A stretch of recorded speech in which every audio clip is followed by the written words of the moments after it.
The Montana wind carved through the valley like a cold blade, rattling the windows of the weathered log cabin that sat nestled between rolling hills, dotted with grazing cattle. Inside, 42-year-old Marcus Sullivan moved through the morning routine he'd perfected over 7 years of solitude. Coffee first, black, no sugar, then a glance at the framed photograph on the kitchen counter before stepping out to tend to his ranch. The photograph showed a younger Marcus with his arm around a radiant woman with auburn hair and green eyes, Sarah. Even now, the sight of her smile could stop him mid-step, transporting him back to Saturday mornings when she'd hum while making pancakes, filling their home with warmth that had nothing to do with the wood-burning stove. "Morning, girl," Marcus whispered to the photo, a ritual that felt both comforting and painful. The silence that followed was deafening. No response, no laughter, no gentle teasing about talking to pictures, just the tick of the grandfather clock in the living room and the distant lowing of cattle. Marcus pulled on his worn leather jacket and stepped onto the wraparound porch. The October air was crisp, carrying the scent of pine and the promise of an early winter. His breath formed small clouds as he surveyed his land. 300 acres of prime Montana ranch land that he and Sarah had bought together, dreaming of the family they'd raise here. The dream felt hollow now, echoing in the vastness of his property like a voice calling into an empty canyon. His border collie, Rex, bounded up from the barn, tail wagging enthusiastically. The dog was getting old, his black and white coat now peppered with gray, but he still had the energy of a pup. When Marcus appeared, "At least someone's happy to see me," Marcus said, scratching behind Rex's ears. "Come on, let's check on the herd." As they walked toward the pasture, Marcus's mind drifted to the conversation he'd had with his neighbor, Elena Rodriguez. The day before, Elena ran the adjacent property, a smaller operation, but successful enough to support her 3 kids as a single mother. She had a way of cutting straight through his defenses with her direct questions and knowing looks. "You ever think about what Sarah would want for you?" she had asked while they mended the fence line between their properties. "Because I knew her too, Marcus. She wouldn't want you living like a ghost in that cabin." The words had stung because they were true. Sarah had been the kind of person who believed in moving forward, in embracing life's possibilities even when they seemed impossible. She would have hated seeing him this way, isolated, going through the motions of living without actually being alive. Marcus reached the fence and leaned against it, watching his cattle graze in the morning sun. These animals depended on him, trusted him to provide for them. It was a responsibility he took seriously, perhaps the only thing that kept him grounded in the present instead of lost in memories of the past. His phone buzzed in his pocket, a text from his brother Jake in Denver. "Still thinking about what we discussed? The offer stands if you change your mind." Jake had been trying to convince Marcus to sell the ranch and move to the city, start fresh somewhere without so many memories. But Marcus couldn't imagine leaving. This land was where he'd been happiest, where he'd loved deepest. It was also where he'd lost everything. "What do you think, boy?" Marcus asked Rex, who was intently watching a squirrel near the fence post. "Think I'm crazy for wanting to stay?" Rex looked up at him with those intelligent brown eyes that seemed to understand more than any dog should. The sound of a car engine broke the morning quiet. Marcus turned to see Elena's dusty pickup truck making its way up his gravel driveway. He watched as she parked near the porch and stepped out, her long black hair pulled back in a practical ponytail, work boots kicking up small clouds of dust. "Morning, Marcus," she called out, walking toward him with purpose. Elena never just dropped by without reason. "Elena, little early for a social visit, isn't it?" She stopped a few feet away, studying his face with those sharp dark eyes that missed nothing. "I got a call from my friend Lisa who works at the Department of Family Services and Billings." Marcus felt something shift in his chest. "Oh, there's a kid, Marcus, 10 years old. Been in the system for 2 years since his grandmother passed. Good kid, from what Lisa says." But Elena paused, seeming to choose her words carefully. "He's been through several foster homes. Nothing worked out. Long term." "Why are you telling me this?" Elena's expression softened. "Because I remember what you and Sarah used to talk about before the accident. about adoption, about giving a home to a child who needed one. The words hit Marcus like a physical blow. He and Sarah had talked about adoption extensively, especially after they learned they couldn't have biological children. They had started the paperwork, attended information sessions, prepared themselves emotionally for the journey. Then the car accident happened, and all those dreams died with Sarah. That was a different life. "Elena, I'm not the same person I was then." "No, you're not," she agreed.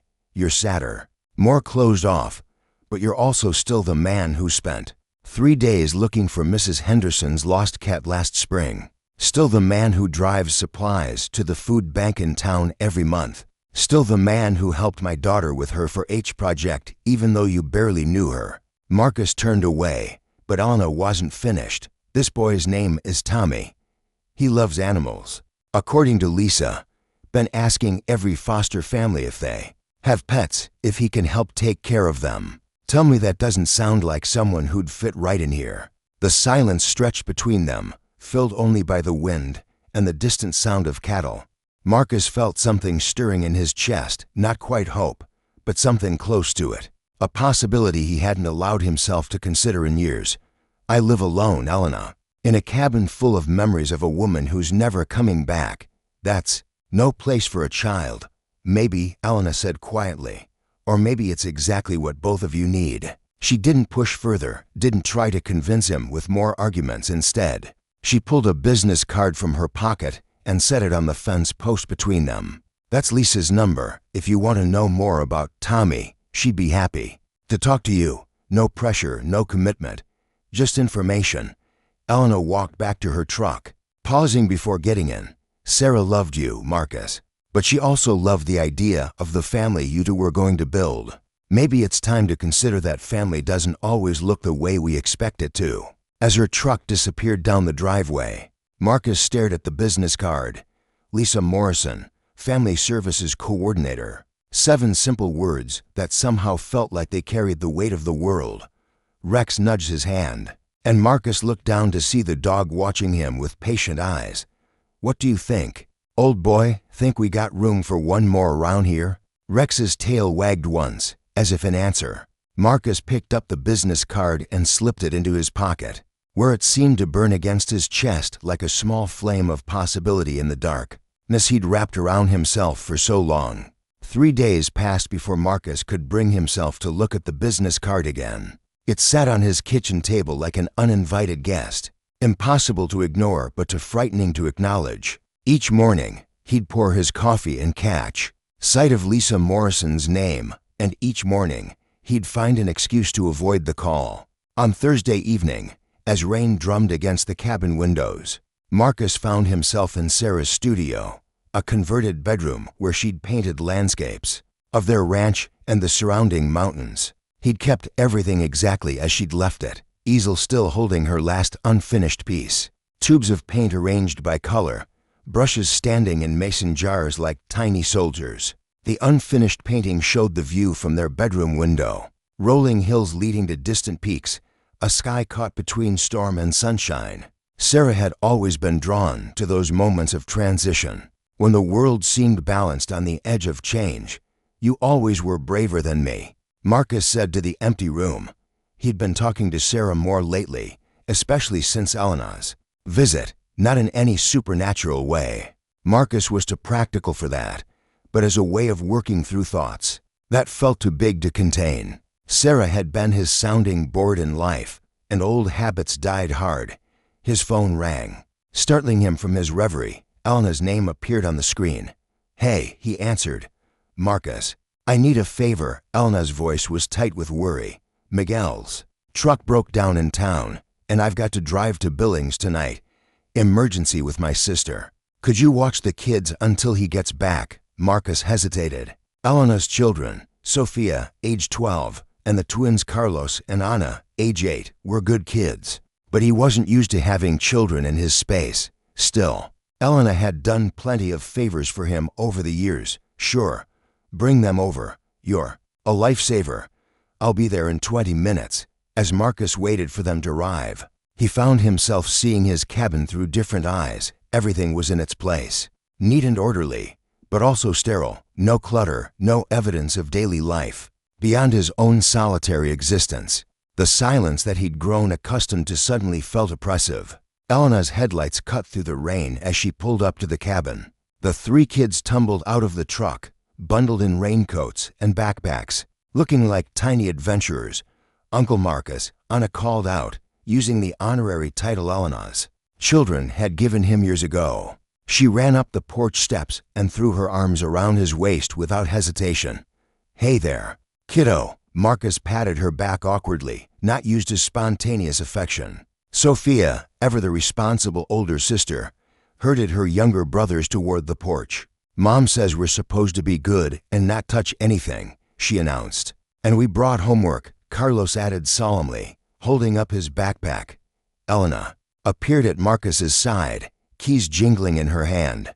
"I should be back by morning. There's mac and cheese in Anna's backpack, and they can sleep on the couch if needed." "You sure you're okay with this?" "We'll be fine," Marcus said, with more confidence than he felt. After Elena left, the cabin suddenly felt different, smaller somehow, but also more alive. The children shed their raincoats and backpacks, and immediately the space was filled with chatter and the sound of small feet moving across hardwood floors. "Can we see the animals?" Carlos asked, pressing his face against the window. "It's raining, Mio," Sophia reminded him, "and it's getting dark." "Tomorrow," Marcus promised. "If the weather clears, I'll show you the new calves." Anna had discovered Rex, who was being remarkably patient as she examined his ears and paws. "He's so soft. Does he sleep in your bed?" "He sleeps wherever he wants," Marcus admitted, "usually by the fireplace." As the evening progressed, Marcus found himself drawn into their world despite his initial reluctance. Sophia helped him prepare dinner, proving to be remarkably capable for her age. The twins argued over homework assignments with the passionate intensity only 8-year-olds could muster. Anna appointed herself Rex's personal caretaker, insisting on helping refill his water bowl. "Uncle Marcus," Anna said during dinner. "Why don't you have kids, Anna?" Sophia shot her sister a warning. "Look, that's not polite to ask." But Marcus found himself wanting to answer honestly. "Your Aunt Sarah and I wanted children. We were going to adopt a little boy or girl who needed a family. But then Aunt Sarah died," and he paused, looking at 3 pairs of interested eyes. "Well, it seemed too hard to do alone." "But you're not alone," Carlos pointed out with 8-year-old logic. "You have Rex and the cows and all of us." The simple truth of it hit Marcus unexpectedly. He wasn't alone, not really. He'd built walls around himself, but they were walls of his own making. After dinner, as the children settled on the couch for a movie, Marcus found himself on the porch despite the rain. The business card seemed to pulse in his pocket, and before he could second-guess himself, he pulled out his phone and dialed Lisa Morrison's number. "Family Services, this is Lisa." "Hi, this is Marcus Sullivan. Eleanor Rodriguez gave me your number. She mentioned a boy named Tommy." There was a pause, then warmth in Lisa's voice. "Mr. Sullivan, yes, Elena said you might call. Are you interested in learning more about Tommy?" "Maybe.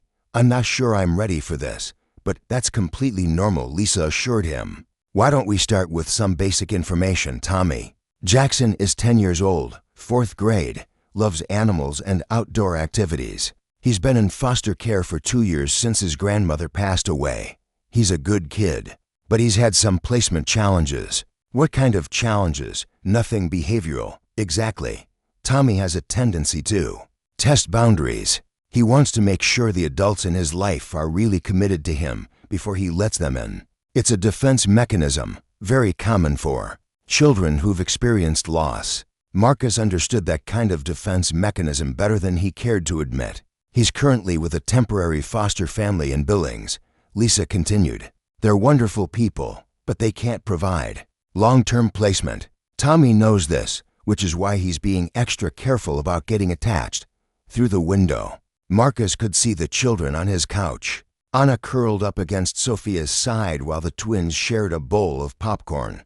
The sight stirred something deep in his chest. What would the process look like? He heard himself ask. "Well, you'd need to complete our home study process. which includes background checks, training sessions, and a home inspection. Given your rural location and the fact that you're single, we'd need to make sure you have support systems in place. I have neighbors, good people. That's excellent. Would you be open to meeting Tommy? No commitment, just an opportunity for both of you to see if there might be a connection. Marcus closed his eyes, feeling the weight of the decision. When? I could arrange something for this weekend if you're free. Maybe we could bring Tommy out to see the ranch.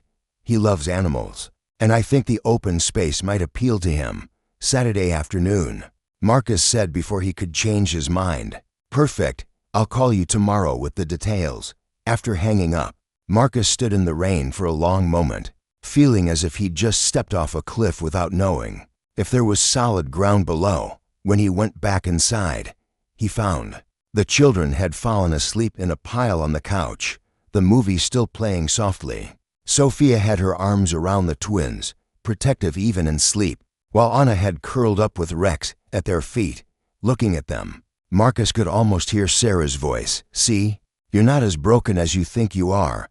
He covered them with blankets and settled into his armchair, watching over them as the storm continued to rage outside. For the first time in years, the silence didn't feel empty. It felt expectant, as if the universe was holding its breath, waiting to see what came next. Saturday arrived with crystal clear skies and the kind of crisp October air that made everything seem possible. Marcus had been awake since dawn, alternating between cleaning his already spotless cabin and second-guessing his decision to meet Tommy. By noon, he'd reorganized his tool shed twice and checked on the cattle so many times that Rex had given up.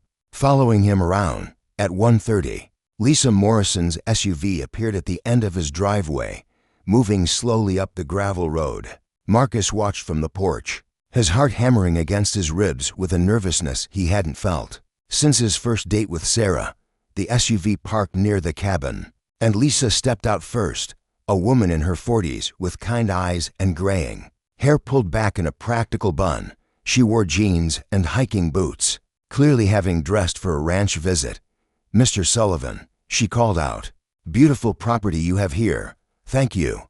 Please, call me Marcus. The passenger door opened more slowly, and Marcus got his first look at Tommy Jackson. The boy was small for 10, with sandy brown hair that stuck up in several directions and serious blue eyes that seemed to take in everything at once. He wore jeans that were slightly too big for him and a faded Superman t-shirt that had seen better days. Tommy stood close to Lisa's side, his posture wary but not fearful. This was a child who'd learned to assess new situations carefully, to look for escape routes and potential threats. Marcus recognized the stance because he'd worn it himself for the past 7 years. Tommy, Lisa said gently, this is Mr. Sullivan, the rancher I told you about. Tommy studied Marcus for a long moment before giving a small nod. You got a lot of cows. About 60 head, Marcus replied, crouching down to Tommy's eye level. You like animals, yeah. Tommy's eyes brightened slightly. I had a dog once, before. The word before carried weight, encompassing a whole life that had been lost. Rex chose that moment to bound around the corner of the cabin, tail wagging and tongue lolling. Tommy took an instinctive step back, but his face lit up with genuine interest. That's Rex, Marcus said. He's friendly, but he's big. Want to meet him properly? Tommy looked to Lisa, who nodded encouragingly. How do I do it right? Marcus appreciated that the boy wanted to do things correctly. Hold out your hand. Let him sniff it first. Then you can pet him if he seems okay with it. Tommy approached, slowly, extending his small hand toward Rex. The border collie sniffed curiously, then immediately began licking Tommy's fingers, tail wagging furiously. The transformation in Tommy's face was remarkable. The wariness melted away, replaced by pure joy as he scratched behind Rex's ears.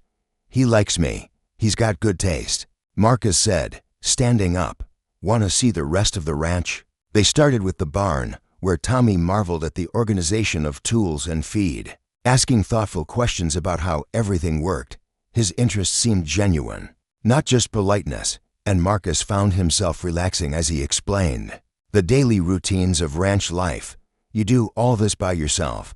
Tommy asked, running his hand along the smooth wood of the stall door. Mostly.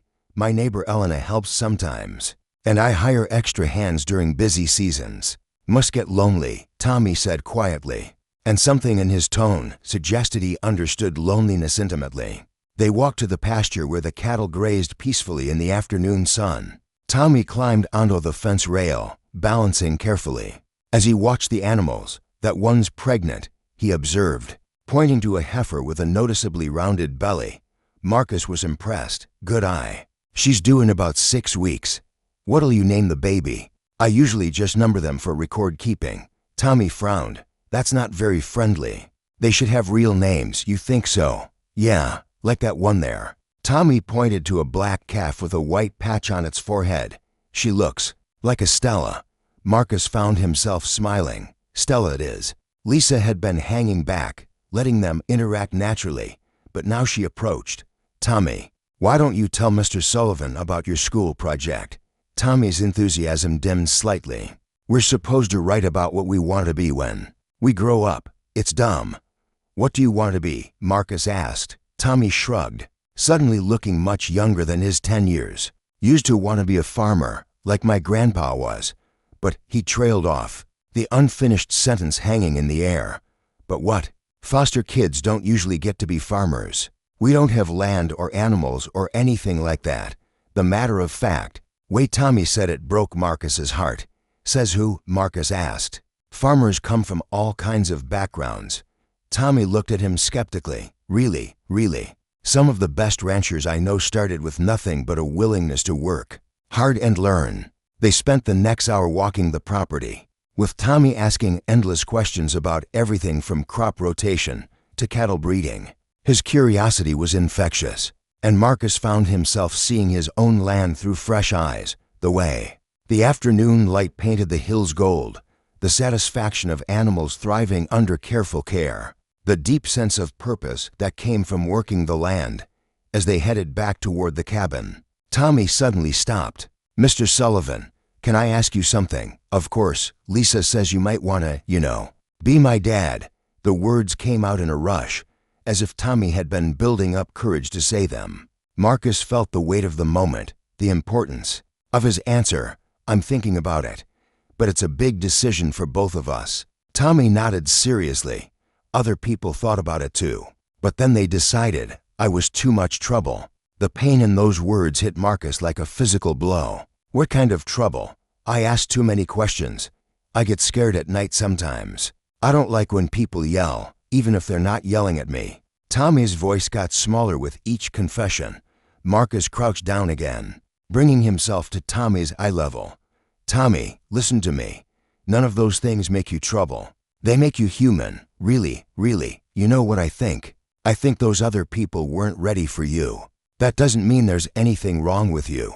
Tommy considered this, his blue eyes searching Marcus's face for signs of insincerity. What about you? Are you ready for me? It was the most direct question Marcus had been asked in years, and it deserved an honest answer. I don't know yet, but I'm willing to find out if you are. Something shifted in Tommy's expression, not quite trust, but a willingness to consider the possibility of trust. As Lisa's SUV prepared to leave, Tommy lingered on the porch. Mr. Sullivan, if I came to live here, could I help name all the animals, every single one? Marcus promised. And could I learn to drive the truck when I'm old enough? We'll see about that. Tommy grinned, the first completely unguarded smile Marcus had seen from him. Cool. After they left, Marcus stood on his porch in the gathering dusk, feeling as if something fundamental had shifted in his world. Rex sat beside him, and Marcus absently scratched the dog's head. What do you think, boy? Think we're ready for this? Rex's tail thumped against the porch boards, and in the distance, the cattle lowed peacefully as they settled in for the night. The sounds that had once emphasized his solitude now seemed to promise something different. The possibility of shared experiences, of teaching someone else to love this land the way he did. Inside the cabin, Marcus found himself looking at Sarah's photograph with different eyes. Instead of focusing on what he'd lost, he tried to imagine what she would say about Tommy, about his curiosity, his resilience, his careful way of testing whether adults would stick around. "He's special, isn't he?" Marcus said to the photograph. "You'd like him," for the first time in 7 years. The silence that followed didn't feel like an ending. It felt like the pause between one chapter of life and the next, pregnant with possibility and the promise of something new beginning. 3 weeks later, Marcus stood in the guest bedroom that hadn't been used since Sarah's parents visited 5 years ago. Boxes of Tommy's belongings, what little the boy had accumulated in his 10 years, sat on the bed waiting to be unpacked. Tomorrow, Tommy would officially move in, and Marcus was discovering that preparing for a child was both more complicated and more emotional than he'd anticipated. The home study process had been intensive, but manageable. Lisa had been thorough, but fair, asking hard questions about Marcus's support systems, his financial stability, and his emotional readiness to parent a child who'd experienced trauma. Elena had provided a glowing reference, as had Dr. Patricia Williams. The grief counselor Marcus had started seeing at Lisa's recommendation. "It's not about being completely healed," Dr. Williams had explained during one of their sessions. "It's about being healthy enough to help someone else heal while you continue your own journey." Now, hanging Tommy's few clothes in the closet, Marcus felt the truth of those words. He wasn't the same man he'd been before Sarah's death, and he wasn't the same man he'd been 3 months ago when Elena first mentioned Tommy. He was something new, someone who'd learned that love didn't require the absence of loss, only the courage to remain open despite it. A knock at the front door interrupted his thoughts. Elena stood on the porch with a casserole dish and her 3 children, all grinning with excitement. "Welcome committee," she announced. "Figured you could use some help getting ready." The kids immediately dispersed through the cabin with the comfortable familiarity of frequent visitors. Over the past few weeks, Marcus had hosted several practice runs with Tommy, supervised visits that gradually extended from a few hours to overnight stays. The children had become friends, with Sophia taking on a protective big sister role and the twins treating Tommy like the brother they'd never had. "How are you feeling?" Elena asked, setting the casserole in the refrigerator. "Terrified," Marcus admitted. "What if I mess this up? What if I'm not enough for him?" Elena turned from the refrigerator and fixed him with one of her direct looks. "Marcus, you spent last weekend building Tommy a treehouse. You learned to make his favorite pancakes. You read 3 parenting books and drove to Billings twice just to attend his school events. As a family friend, if that's not enough, then enough doesn't exist." From the guest bedroom came the sound of children's voices and laughter. Sophia was directing the twins in hanging up a Welcome Home Tommy banner they'd made at school, while Anna provided commentary on proper banner hanging technique. "Besides," Elena continued, "love isn't about being perfect. It's about showing up, day after day, even when it's hard, especially when it's hard." The afternoon passed quickly as they finished preparing the room and the house. Marcus had invested in bunk beds at Tommy's request, in case other kids ever want to sleep over, and the walls now featured a mix of ranch-themed decorations and space for Tommy to add his own touches. As evening approached and Elena's family prepared to leave, Sophia approached Marcus with uncharacteristic shyness. "Uncle Marcus, I made something for Tommy." She held out a small photo album. "It's pictures of the ranch and all of us, so he knows he belongs here." Marcus flipped through the pages, seeing his home through the eyes of a 12-year-old girl who understood instinctively what Tommy would need. Pictures of Rex sleeping in the sun, the cattle in the pasture, the treehouse under construction, Elena's children playing in the yard, and even one of Marcus laughing at something Carlos had said. "This is perfect, Sophia. Thank you. Will you tell him I said welcome home?" "I will." That night, Marcus found himself unable to sleep. He walked through the cabin, seeing it as Tommy would see it tomorrow, not as a shrine to the past, but as a home waiting to be filled with new memories. In Sarah's studio, he paused at the easel holding her unfinished painting. "Tomorrow changes everything," he said quietly. "I hope I'm ready for this." He touched the wedding ring he still wore, a habit he'd been unable to break for 7 years. It had been a symbol of his connection to the past, but looking at it now, he realized it could also be a symbol of his capacity for love. Proof that he'd loved deeply once and could love deeply again, just in a different way. The next morning arrived with the kind of perfect autumn weather that made Montana feel like heaven on earth. Marcus was finishing breakfast when Lisa's SUV appeared in the driveway. This time, Tommy bounded out of the car without hesitation, Rex racing to meet him halfway. "Hey, Rex, miss me?" Tommy laughed. As the dog covered his face with enthusiastic licks, Lisa helped carry Tommy's remaining belongings, a couple of books, a stuffed elephant that had clearly seen better days, and a framed photograph of an elderly woman Marcus assumed was Tommy's grandmother. "Nervous?" Lisa asked Marcus quietly. "Terrified," he admitted, "but good terrified, if that makes sense." Perfect sense. Tommy's nervous too, though he's trying not to show it. Indeed, despite his excitement about being back on the ranch, Tommy seemed subdued as they carried his things to his new room. He stood in the doorway for a long moment, taking in the bunk beds and the welcome banner.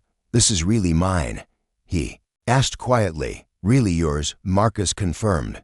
"What do you think?" Tommy walked slowly around the room, touching the furniture, examining the decorations. When he saw Sophia's photo album on the desk, he picked it up and flipped through it. Carefully. "Sophia made this for me. She wanted you to know you belong here." Tommy's eyes grew bright with unched tears. "I've never belonged anywhere before." "Not really." Marcus felt his throat tighten. "Well, you belong here now." After Lisa left with promises to check in regularly, Marcus and Tommy found themselves alone together for the first time as a family. The weight of the moment seemed to settle over both of them. So, Marcus said, "What would you like to do first?" Tommy grinned, and suddenly he looked exactly like the 10-year-old boy he was. "Can we go see the pregnant cow? I want to check if she's okay." They spent the morning making rounds of the ranch, with Tommy chattering excitedly about his plans for naming all the animals and learning to help with the daily chores. His enthusiasm was infectious, and Marcus found himself seeing familiar sights with fresh wonder. At lunch, Tommy grew quiet again. "Marcus, can I ask you something?" "Always." "What if I have bad dreams? At my last foster home, they got mad when I woke them up." Marcus set down his sandwich, giving Tommy his full attention. "If you have bad dreams, you wake me up, no matter what time it is. That's what families do. We take care of each other, really, really." "And Tommy, sometimes I have bad dreams too, about losing people I love. So maybe we can help each other." Tommy nodded solemnly, as if they'd just made an important pact. That afternoon, Elena's children arrived for an impromptu welcome party, bringing homemade cookies and endless energy. Marcus watched from the porch as the 4 kids ran around the yard with Rex, their laughter carrying across the valley like music. As evening approached and the children reluctantly went home, Tommy helped Marcus with the evening chores, working side by side in comfortable silence. Marcus realized this was what he'd been missing without knowing it. Not just companionship, but purpose beyond his own survival. "Marcus," Tommy said as they walked back to the cabin in the gathering dusk, "thank you for keeping me." The simple words, spoken with such sincere gratitude, nearly undid Marcus completely. "Thank you for giving me the chance." That night, as Marcus tucked Tommy into his new bed, the boy looked up at him with serious eyes. "I'm going to try really hard to be good," Tommy said. "You don't have to try to be good, Tommy. You already are good. You just have to try to be yourself." "What if myself isn't enough?" Marcus thought of Sarah, of the years of grief, of the fear that had nearly kept him from this moment. Being yourself is always enough. Trust me on that. Long after Tommy had fallen asleep, Marcus sat on the porch with Rex at his feet, listening to the sounds of his ranch settling into night. From Tommy's room came the soft, steady breathing of a child who felt safe enough to sleep deeply. Inside his jacket pocket, Marcus felt the weight of his wedding ring. After a moment of consideration, he pulled it out and looked at it in the moonlight. It would always be a symbol of his love for Sarah, but it no longer had to be a chain anchoring him to the past. He slipped the ring into a small box in his bedroom drawer, not hiding it but putting it to rest. Tomorrow would bring new challenges, new joys, new opportunities to love and be loved. For the first time in 7 years, Marcus was ready to meet them. In the distance, A coyote howled, and from the pasture came the answering call of another. Not sounds of loneliness, Marcus realized, but sounds of connection. Creatures calling out to let others know they were not alone. Inside the cabin, a child who'd spent 2 years wondering if anyone would ever want him slept peacefully in his own bed, in his own room, in his own home, and in the next room. A man who'd spent 7 years convinced his heart was too broken to love again, planned breakfast, and thought about teaching his son to ride a horse. The Montana night stretched out around them, vast and full of promise, carrying their dreams forward into whatever tomorrow would bring.